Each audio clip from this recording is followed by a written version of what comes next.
All right, we're going to take a look at my current shoe collection. These are the shoes that I either wear regularly or I don't wear very often, but I keep on hand for special occasions. Like my dress shoes aren't getting a whole lot of wear right now, but come wedding season, they'll be crucial. As always, I will leave links to every single pair of shoes you see in this video down below in the description, so be sure to go check those out. And if you like this format, help me out by hitting the like button, maybe even subscribe if you're not already subscribed, and even better, share this video with a friend. Also, quick disclaimer, a lot of my shoes are, how do you say, conditioned. I don't really baby my shoes, you know? I wear them pretty hard and I kind of like when the patina starts to show. I do polish my dress shoes before I actually wear them out to a big event, and for my leather sneakers, like I'll wipe them down with baby wipes if they get dirty, but other than that, I don't really do a whole lot besides, you know, storing them in shoe bags if I'm not wearing them for a long time, and of course using shoe trees. For the most part though, I like to wear them hard and I let them get scuffed up. I realize that some of you don't agree with this approach to shoe maintenance,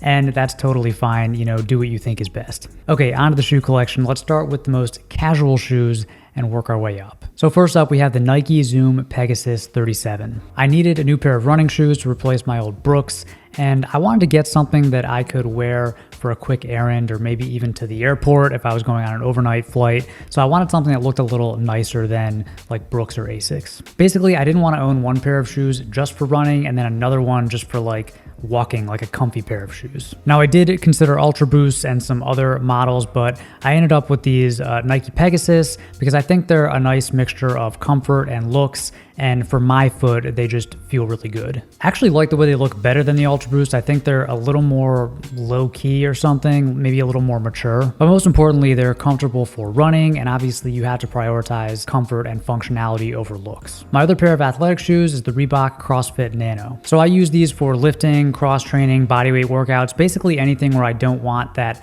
cushion and drop that a running shoe provides. I've worn these for all types of lifts, including deadlifts, and I wear them for my home workouts now, and they're really comfortable. They offer a lot of stability for lifting weights. I think these are the Nano 8. There's probably a new version of these, but I think any REEBOK CrossFit Nano is good if you just want one pair of shoe that's good for like basically any weighted or bodyweight workout. All right, next up we have these Minnetonka double bottom fleece slippers. I wanted to include these because I'm actually wearing them more than anything else as I'm spending a lot of time at home these days. They're purely for indoor use, so I never take them outside, so I know they're pretty clean. They're lightweight, flexible, they mold to your foot over time, so if you do buy a pair of these or, you know, the same style of house slipper, it's okay to buy them a little tight because they are going to stretch out and mold to your feet. I like these ones because unlike a lot of slippers, these are sold in actual shoe sizes, so you can buy your exact size, and they're just great house shoes, especially if you want something that's a little warmer for fall and winter. Next up, we have these Teva Originals. I actually swapped out my old Birkenstocks for these much lighter weight, much more cushiony Tevas.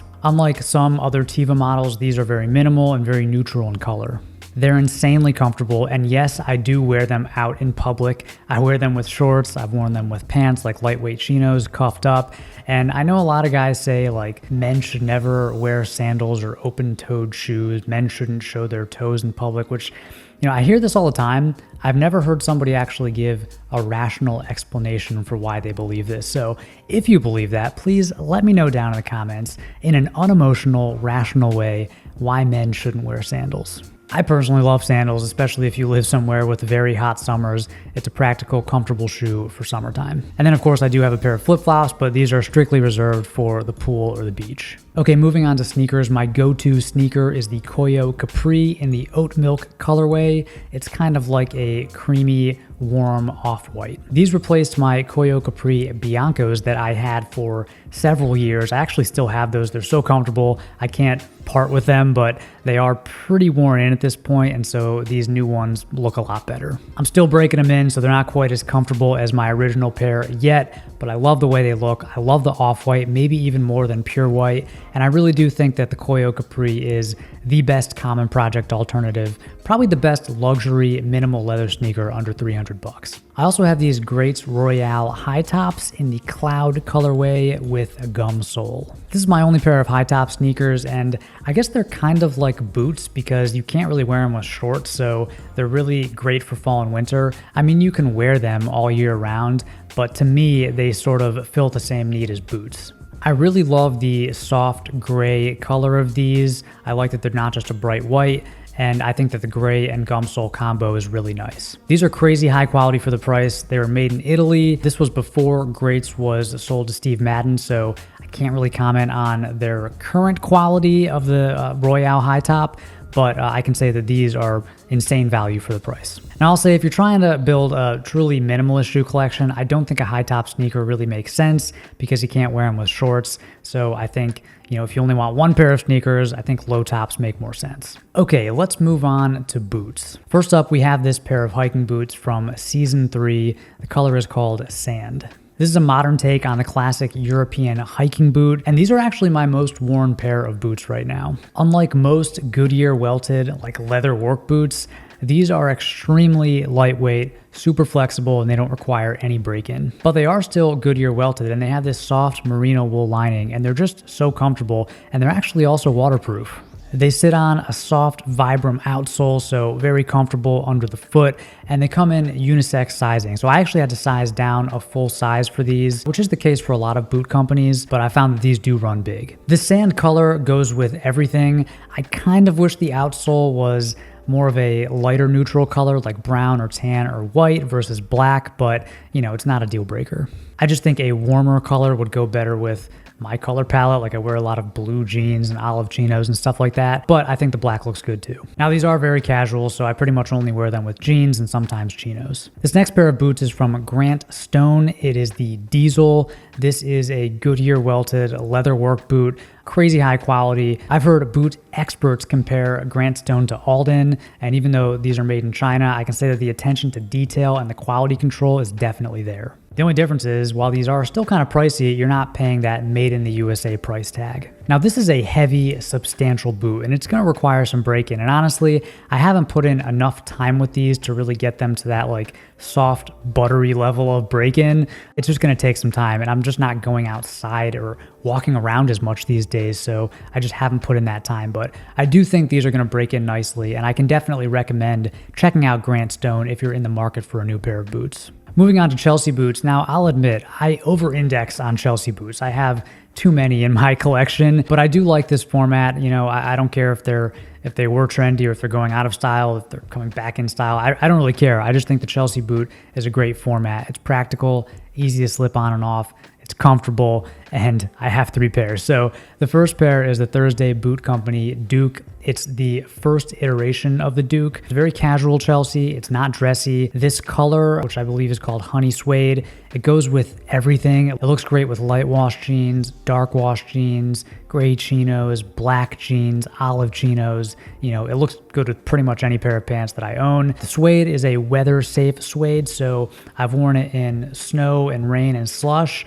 And as you can see, it's pretty conditioned, but it has held up and it's kept my feet dry. I did a full long-term review of these boots in a separate video, so you can go check that out if you're thinking about buying them. This next Chelsea boot is from Oliver Cabell. The color is called Ash, and it's this medium smoky gray that also goes with pretty much anything. These have a crepe sole, and they're very comfortable, plenty of give under the foot, which I find very comfortable. It's definitely a more casual Chelsea boot, so you couldn't wear this with like business casual outfits, or definitely not a suit or formal outfits, but for casual outfits, it's perfect. I did a video not too long ago about the best boots under $300, and these ones from Oliver Cabell were my pick. So I can definitely vouch for their quality and their looks. And finally, we have the Bolton from BECKETT SIMONON. Now, this is more of a dressy Chelsea boot. It's got a narrower last, more taper in the toe box, so it's just a sleeker boot than the Thursday Duke or the Oliver Cabell Chelsea. This brown chestnut color is so warm and pleasant. It's so inviting.